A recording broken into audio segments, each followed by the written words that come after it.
Good morning, and welcome to services at First Parish Church of Groton. I am Melissa Wood, and I use she, her pronouns. We are a community seeking to deepen spiritually, to take care of one another, and to be a blessing to the world. Unitarian Universalism is indeed a faith for all. So whoever you are, whatever country you come from, whatever your beliefs, abilities, challenges, or gifts, wherever you are on life's journey, you are welcome here. Our congregation welcomes and includes a wide diversity of beliefs. I invite you to freely translate the language you hear in today's service. Our spiritual community is vibrant and alive here in Groton, Massachusetts, and also with members and friends across the continent. If you'd like more information about First Parish and programs, events, and small groups, email welcome@uugroton.org, and we'd be so glad to connect. We've learned through the pandemic that our sanctuary is not confined to this room or any place at all. We create it together, and in so many ways we are doing that again now, though we hope to be able to gather in person in the sanctuary again soon. Today, we are inviting children of all ages to join religious education with Cynthia after the story and video. We will put the Zoom link in the chat to remind you when it is time. If you are able to support our community with a financial donation in any amount, we are so grateful. You can visit our website at www.uugroton.org and click on the donate button. We also know that membership in this community will never be measured by your ability to contribute financially. Great news is that we will be returning to in-person services on Sunday, March 20th, here in the sanctuary. For those who attend from a distance, know that we will keep our virtual service, as well as a Zoom gathering to attend the service together on Sunday nights. In order to keep creating church, we do need you to donate time and talent. We welcome and need people to sign up as welcomers, chalice lighters, greeters. The link to sign up for all things is in the chat, or you can find it in our weekly emails, signup.com. We are creating a new website. It is beautiful, and we want to include your photos of yourself as well as a few sentences about who you are and why you are part of this community to help others find us. Email the church office if you'd like to learn more, or just send us your stuff. Special thanks today to our cantor, Mary Timmons, and to Barbara Rich, who is lighting the chalice. Thanks also to Bob Fleischer, who is on tech this morning here in the sanctuary, along with Lorraine Scampini and Steve Lehman, who are greeting online. It takes a village. You are all invited to coffee hour following the service on Zoom. If you are here on Sunday morning, please say hello in the chat. Let us know that you are here so we can welcome you by name. But whenever and wherever you're joining us, please come in and rest for a while. Receive hope and strength. You are so welcome here.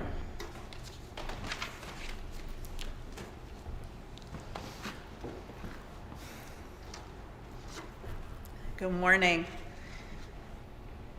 Reverend Teresa Soto writes, "To be free, you must embrace the breadth of your own existence without apology.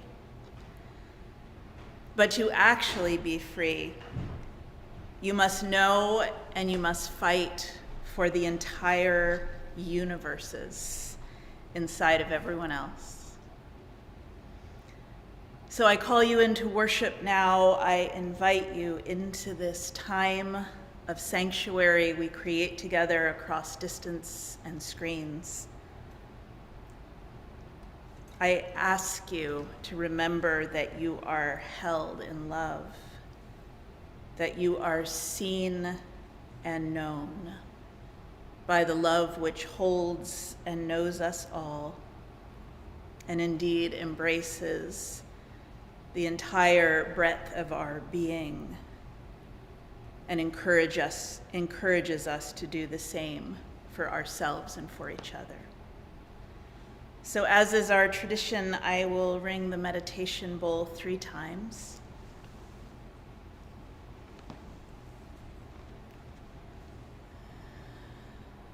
I invite you to take some good, deep breaths.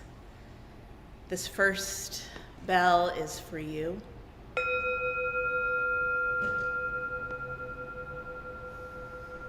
And the second one is for the ones you love.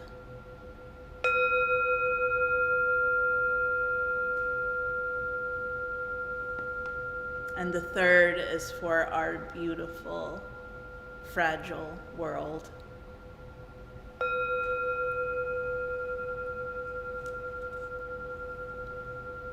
So let's sing together the opening hymn. Mary will lead us, and the lyrics will be posted in the chat so you can sing along, and I hope you will. And then Barbara Rich will light the chalice.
So I was brought up in Haverhill, Massachusetts, lived there at home till I left for college in 1951, deeply embedded in the Jewish community, subtly aware that family only meant biology. My father, who was an engineer, my mother, who worked at the emergency desk at the local hospital, my grandmother, who owned her own business, which was unheard of at that time in the 40s for women, Jewish women of that time. And then brothers, aunts, uncles. Family meant blood biology. Family meant biology for relatives. And although I had friends who weren't Jewish and weren't biology, I believed in the definition of family. So since then, I've learned a deeper definition of family. And although I wrote this for my blood family, what do you think? We are family, untidy and imperfect, with sharp edges and open places which sometimes wound and sometimes comfort. This is our intentional, chosen, whiplashed family. There is none other just like ours. We rewrite our history, we alter old patterns, we nurse grudges, or we forget them. Hearts gladden at the touch of a hand, the voice on the phone, the cheery text. Hearts harden at the perceived slight, the raised eyebrow, the pursed lips. We share what all families share, falling for myths, falling headlong, falling short. We walk along rail trails, dirt roads, paved streets, backyards. We saunter, trudge, gallop, hike, meander together. It's a journey like no other, and like every other. So we're lighting the chalice this morning to widen the definition, to widen the circle of this precious family.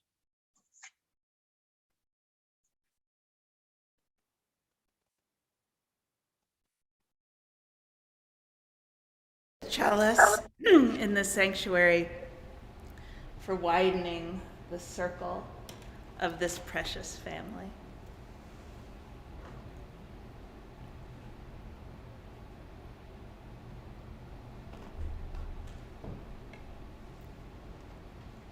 And now let's sing together Spirit of Life by Carolyn McDade. We sing it first in Spanish and then in English. The words will be in the chat, so please sing with Mary.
So now I would like to talk to the children and to the child part in all of us that love stories.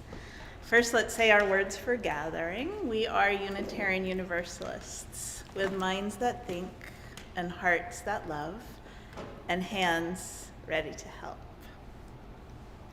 So today's story is one I love so much. It is called I Talk Like a River by Jordan Scott and Sydney Smith. Sydney Smith did the paintings in this book, which are so beautiful. So this is a story about how all of us have parts of ourselves that we might sometimes feel bad about. It might be something that's really hard for us, that is easy for other people, or it might be some part of us that people have made fun of, maybe because they don't understand it or it's different from them.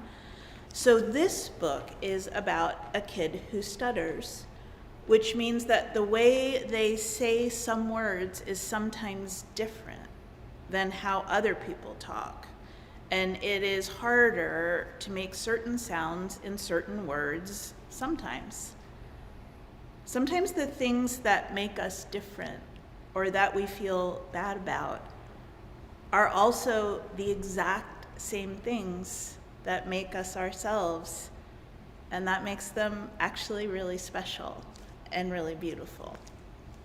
I Talk Like a River by Jordan Scott, with pictures by Sydney Smith.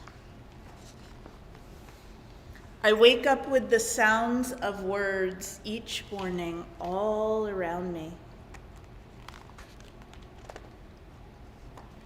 P for the pine tree outside my bedroom window. C for the crow in its branches. M for the moon fading in the morning sky. I wake up each morning with the sounds of words all around me, and I can't say them all. The P in pine tree grows roots inside my mouth and tangles my tongue. The C is a crow that sticks in the back of my throat. The M in moon dusts my lips with a magic that makes me only mumble. I wake up in the morning with these word sounds stuck in my mouth. I stay quiet as a stone. I eat my oatmeal without a peep. I get ready for the day without a word. At school, I hide in the back of the class. I hope I don't have to talk. When my teacher asks me a question, all my classmates turn and look.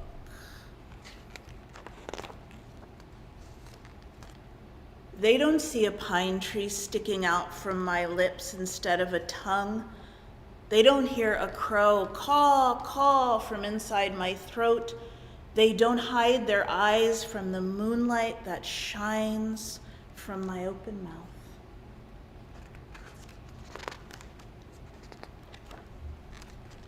All they hear is how I don't talk like them. All they see is how strange my face looks and that I can't hide how scared I am. My mouth isn't working. It's full with words of the morning. Mornings are always hard, but this one's especially tough. I'm more stuck than ever. My teacher says we all have to talk about our favorite place in the world. Today is my turn, but my mouth just isn't working, and I want to go home. Have you ever felt that way? My dad picks me up from school. It's just a bad speech day, he says. Let's go somewhere quiet. My dad takes me to the river. We walk along the shore looking for colorful rocks and water bugs. It feels good to be quiet and alone with my dad, but I can't stop thinking about my bad speech day, all those eyes watching my lips twist and twirl, all those mouths giggling and laughing. I feel a storm in my belly. My eyes fill with rain. Have you ever felt like that? like there's a storm in your belly and then your eyes fill up with rain. I have too. My dad sees I am sad and pulls me close. He points to the river and says, "See how that water moves? That's how you speak." I look at the water, bubbling, whirling, churning, crashing.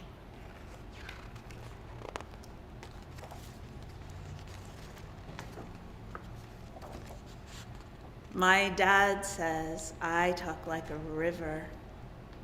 Look at that.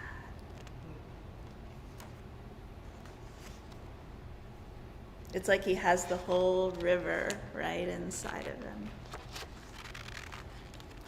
This is what I like to remember to help stop myself from crying when I don't want to cry.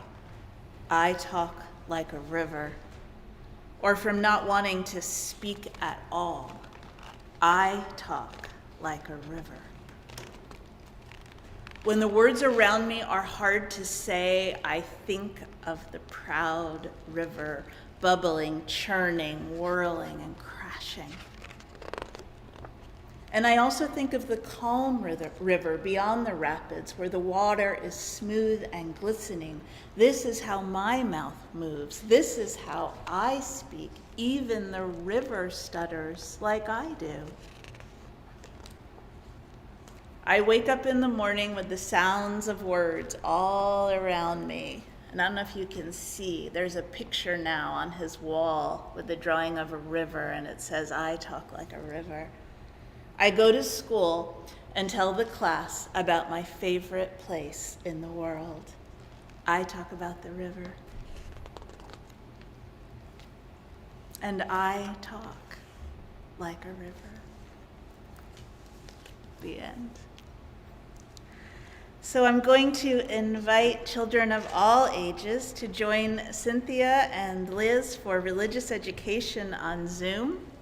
The link will be in the chat, but I'll also give you the number of the link, since sometimes Zoom and YouTube don't like links in chats.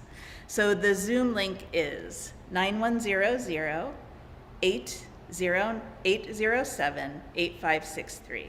9100-807-8563.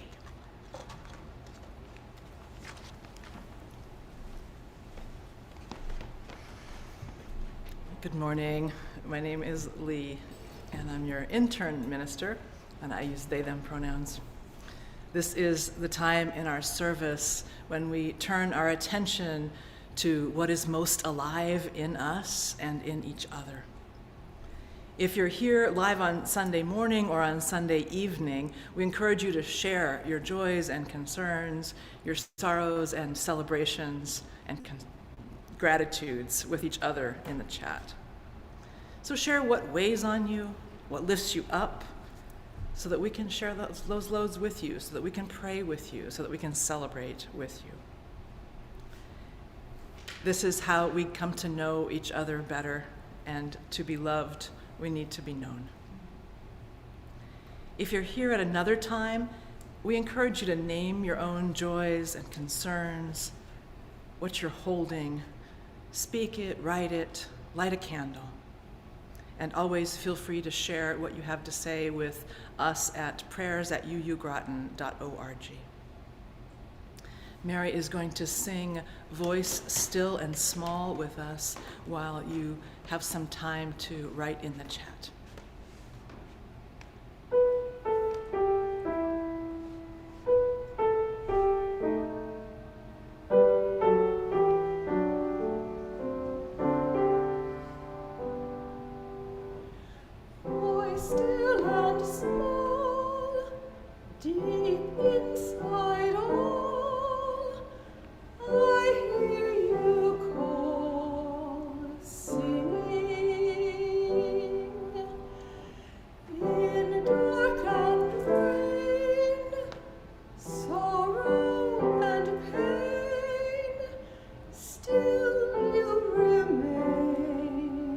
Singing,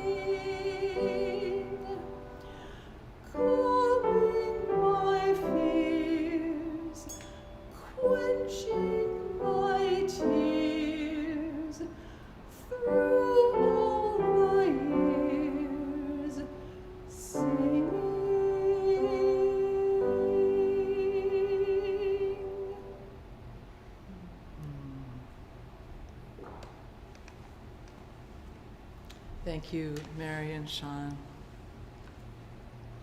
I'm going to invite us to settle into our bodies insofar as that's possible. Attend to our breathing. Attend to long, slow exhale. Invite a loosening in the shoulders, in the fingers, in that place between ear and hairline. Maybe sway a little, maybe rock a little, and feel in to the filled field of your upper back as the air enters. What can we house in this home of a body that we are? Spirit of abiding, welcoming love. Here in the shifting light and temperatures of late winter. Here in the bountiful, spacious grace of gathered community. Here in these beautiful bodies, struggling and ailing, these beautiful bodies housing pain, exhaustion, joy, energy, storing memories, history, ancestors, old stories and fears. It's here in our beautiful bodies that we grieve. It's here that we bear witness to injustice. It's here that we hunger for liberation. It's here in our beautiful bodies that we face our own history, our own traumas, all that has happened to us. It's here in these beautiful bodies that we feel the clamp of shame, the contraction of how we judge ourselves and each other. And it's here in these beautiful bodies that we open, that we let love rush in, that we let forgiveness and grace and compassion wash over. It's here in our beautiful bodies that we allow love to abide, love for ourselves, love for each other, allowing us to act in love, to act from love, to act with love, to do the next right thing, to help build this world where everyone is known as beloved, where everyone is free, and then to do it again tomorrow.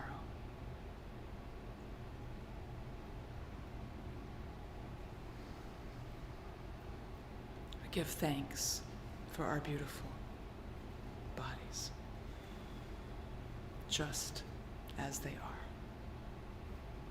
just exactly as they are. And we hold together in prayer the joys and sorrows, the longings and hopes of this gathered community, those being shared in the chats, those in the stillness of your own hearts, and these. We send our prayers of love and comfort to Carol on the death of her brother Don. We send our prayers for Donna, who is grieving the death of her beloved child, Cassidy. We send prayers of healing and comfort and love to Wendy. And we pray for continued recovery for Sean, for Jim and Katie.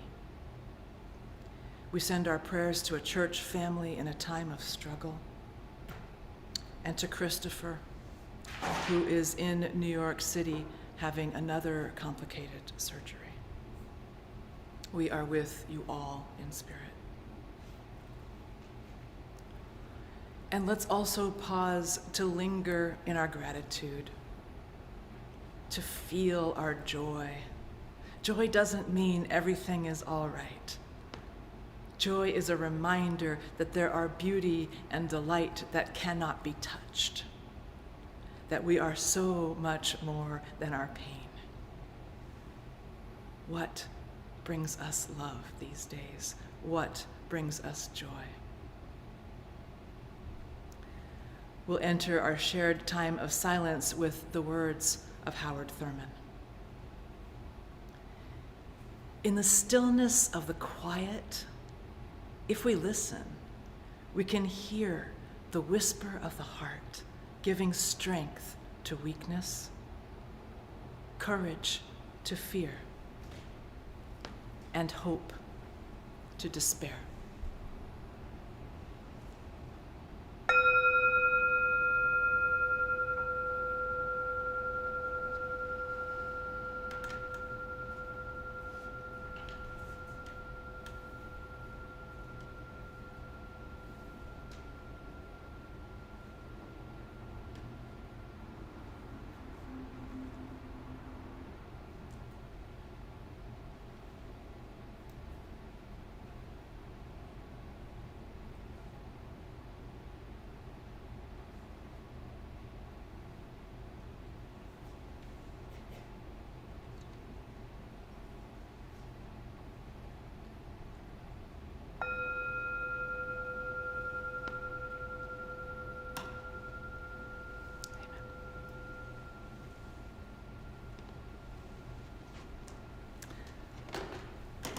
I think it is time for another hymn, which I forgot to write down. So Mary's going to sing. I couldn't tell you what right now.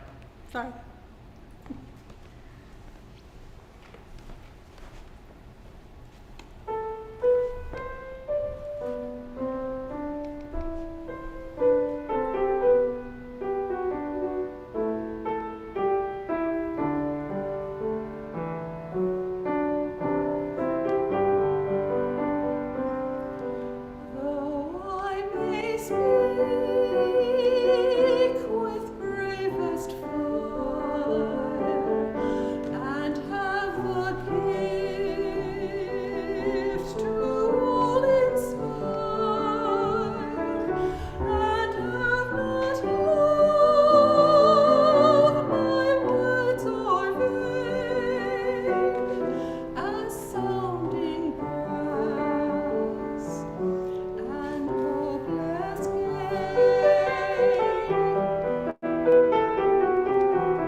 It is here in these beautiful bodies that we open to let love rush in, to let grace and compassion wash over us, allowing us to abide in love,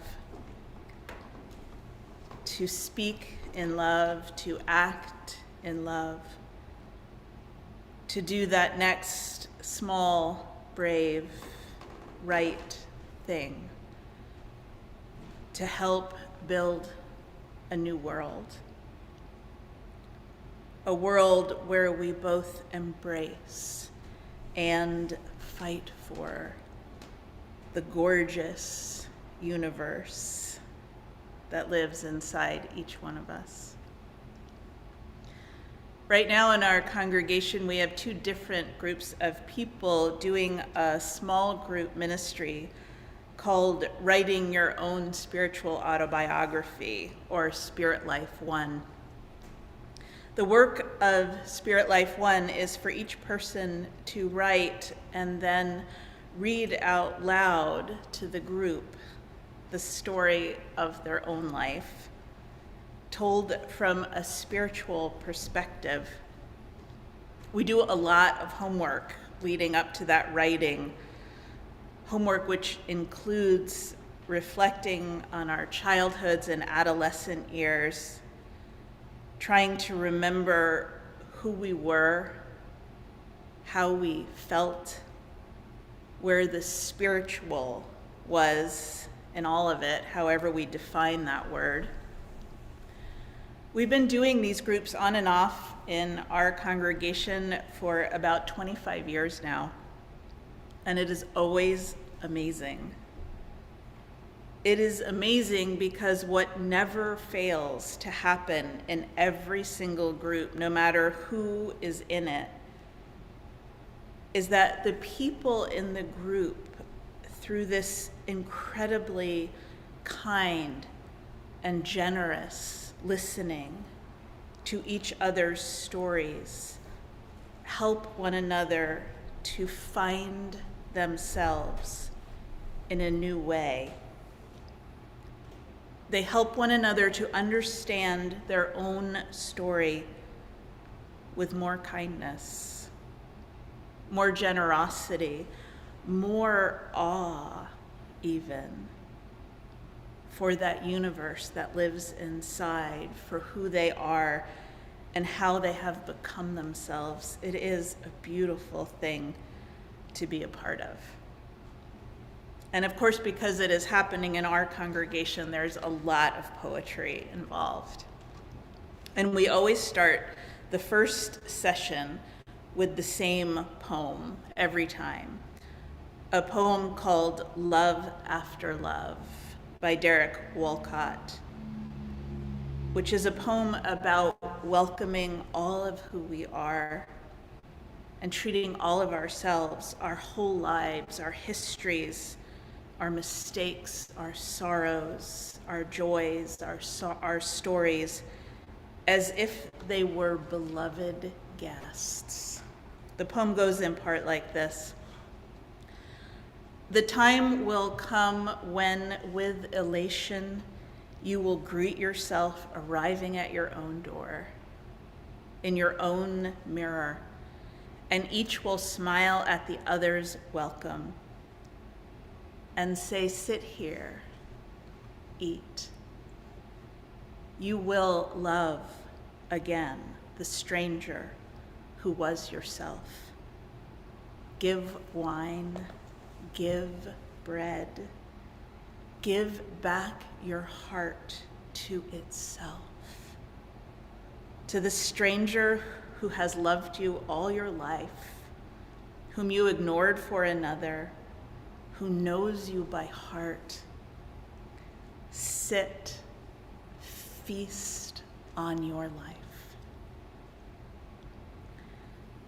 I suspect that some of us find this message nearly incomprehensible, wildly strange and wrong even, somehow maybe a little bit selfish, or at least self-centered. The idea that we could meet ourselves, greet ourselves with elation, that we could learn to love ourselves with this radical, open-wide hospitality, this deep self-acceptance, that we could meet ourselves as if we are someone we adore, someone we are delighted to see showing up at our own front door after a long, long time of waiting. Love the stranger who is yourself. Feast on your own life. Loving ourselves is at the heart of faith. It is a deeply spiritual and religious act, as wild as that might sound to you. And it is also the source of our strength and our compassion. And it is also totally practical, because we cannot love others unless we also love ourselves. We cannot show deep compassion and gentleness and non-judgment of others unless we can also do it with ourselves, for ourselves. There is a story told in 3 of the 4 Gospels of the New Testament, which tells you how important the story is, because it's repeated 3 times, about a lawyer or a scribe questioning Jesus and asking Jesus, which is the greatest of the commandments? What is the heart, the cornerstone, the center of the Jewish faith? And Jesus answers, "You shall love God with all of your heart and all of your soul and with all of your mind." This is the first commandment, and the second is like it. You shall love your neighbor as yourself. On these 2 commandments rest all of the rest of the law. The commandment is not simply love God and love your neighbor. It's love your neighbor as you love yourself. The 2 are intertwined, bound together. How we treat ourselves is how we will treat our neighbor. If we devalue, disrespect, do not cherish ourselves, we will not cherish others. And while our Unitarian Universalist principles are not ranked in order of importance, I would say that the first, respect for the inherent worth and dignity of every person, is probably the cornerstone, the heart of our faith. And the belief in the inherent worth and dignity of every person also means our own. We start with ourselves, with our own lives in all of their complex, messy beauty. One of the things I love about Jesus is that he kept company with the people that others found unacceptable. He kept company with the vulnerable, with the outsiders, with the marginalized, and those who were considered unclean, unwelcome, unwanted, the widows, the prostitutes, the lepers, the woman who had been condemned for adultery. He touched them. He let them touch him. He said, "If no one else wants to be near you, come and sit by me. You are exactly the person whose company I was hoping for. And guess what? Not only that, you are beloved." One of my favorite writers, Anne Lamott, writes about the 5 supposed rules of the world, as arrived at by a longtime friend of hers named Tom Weston, who happens to be a priest. I've told you these before, I know. I think I repeat them on a regular basis because they are really important. So here are the 5 unspoken rules of the world, according to Tom Weston. The first rule is that you must not have anything wrong with you or anything different. The second one is that if you do have something wrong with you, you must get over it as soon as possible. The third rule is that if you can't get over it, you must pretend that you have. The fourth rule is that if you can't even pretend that you have gotten over it, you shouldn't show up. You should stay home because it's hard for everyone else.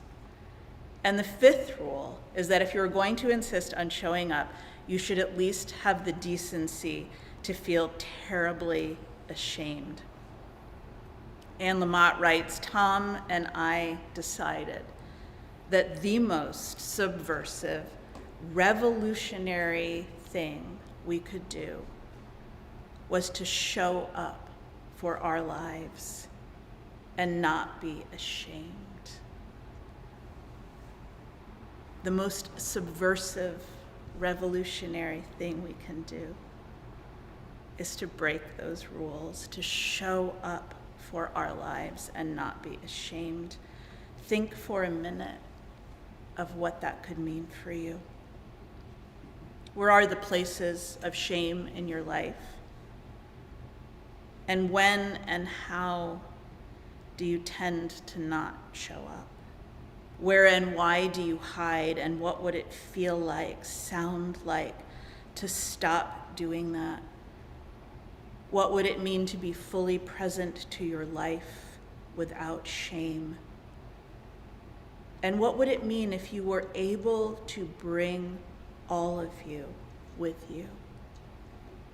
Your whole story, your whole being, including your memories of childhood, your spiritual and religious past, your language, your culture, your abilities, your challenges, your sorrows, and the scars that no one can see, as well as your gifts and delights and joys. And have someone say, you are exactly the person whose company I was hoping for, and you are beloved. This is where the work of welcome begins. On the second week of writing your spiritual autobiography, we start the session with another poem. This one by Galway Cannell, which begins this way. The bud stands for all things, even those things that don't flower. For everything flowers from within of self-blessing. Though sometimes it is necessary to reteach a thing its loveliness, to put a hand on its brow and retell it in words and in touch, it is lovely until it flowers from within of self-blessing. I believe that is one of the most important things our faith community can ever do. It can re-teach us our loveliness. It can remind us when we have been wounded and shamed by the experiences of our lives, of our own worth and dignity and inner beauty, our own strength and resilience. Our faith community can remind us that we are more than enough, that we are acceptable and lovely and lovable, that we talk like rivers. We have universes inside of us, and we have not been found wanting. In the eyes of the holy, which look upon us always with joy and with delight. And as we learn this, we can show it to others. As we are received with compassion, as we are heard and seen and embraced and welcomed and not found wanting, our own capacity becomes bigger, kind of like an ever-widening circle. Our Spirit Life 1 group has been on Zoom for the past couple of years, of course, and it's always a bit awkward on Zoom to figure out who's going to speak or read their homework next. And in person, you can just go around the circle in one direction or the other, but on Zoom, there's no literal circle. So just recently, we figured out how to create a circle on Zoom through a practice that we're calling inviting each other in. So what happens is the first person speaks, and when they're finished, they invite someone to come into the sharing, to speak next. And the person who's invited can always pass, of course, or they can say they're not ready.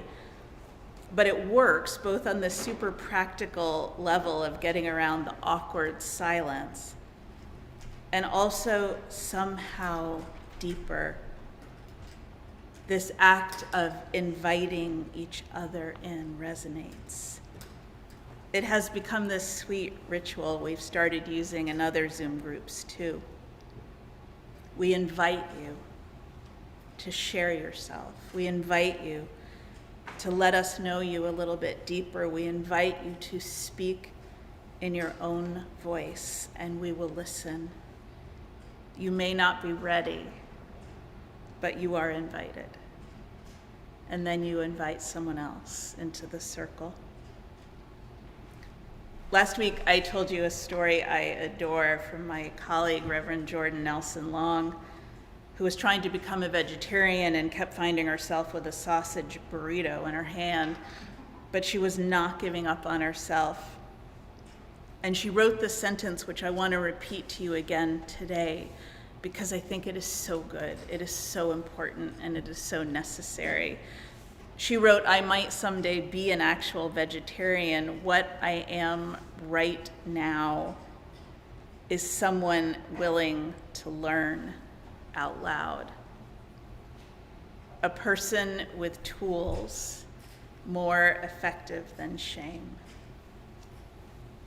A person with tools more effective than shame."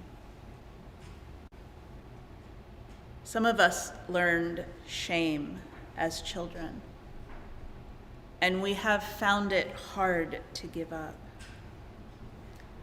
But shame immobilizes us.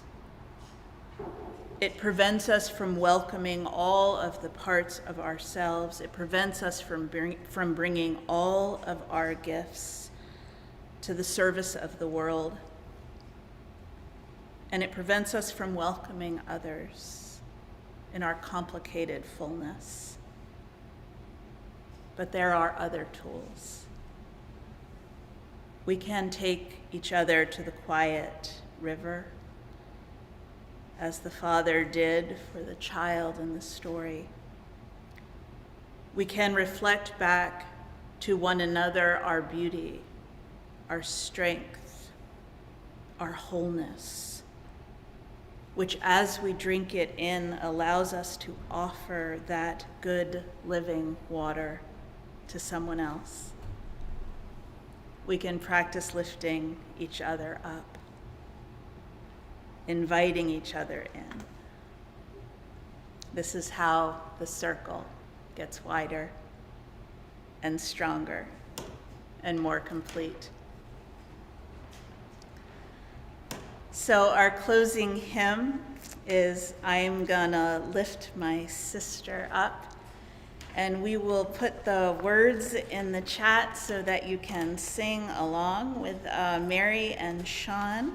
And we are going to sing along here in the sanctuary too. I'm gonna lift my sister up.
If I don't lift them up, if I don't lift them up, if I don't lift them up, I will fall down.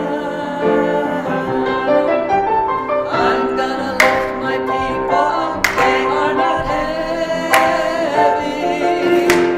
I'm gonna lift my people up, they are not heavy. I'm gonna lift my people up, they are not heavy. If I don't lift them up, if I don't lift them up, if I don't lift them up, I will fall down.